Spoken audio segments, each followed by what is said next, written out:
लॉकडाऊनमध्ये पण या गोष्टीचा खूप लोकांनी फायदा घेतला की एखाद्याच्या दारात जाऊन मग ते डाळ वगैरे त्यांना वाटायचे, जे काही घरगुती सामान आहे, जे जेवण जे कामाला येणार आहे ते अशा गोष्टी वाटायचे.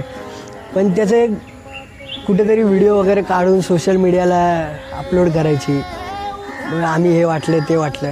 मला वाटतं दिघे साहेबांनी यातल्या गोष्टी या कधीच केल्या नाहीत. जे काही केलं ते पत्रकारांनी केलं. पत्रकार जे यायचे ते फोटो वगैरे काढायचे दिघे साहेबांचे, पण दिघे साहेबांनी स्वतःहून कधीच पैसा लावून या गोष्टी कधी लोकांपर्यंत प्रसिद्धी केली नाही.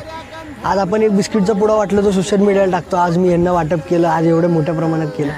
पण मला वाटतं दिघे साहेब जी व्यक्ती होती, आज कुणाला लाखोंची करोडोंची मदत असेल त्या व्यक्तीच्या खिशात 1 रुपया नव्हता, पण समोरच्याला करोडो रुपये उभं करून देण्याची दानत होती. मन भरून हसला आज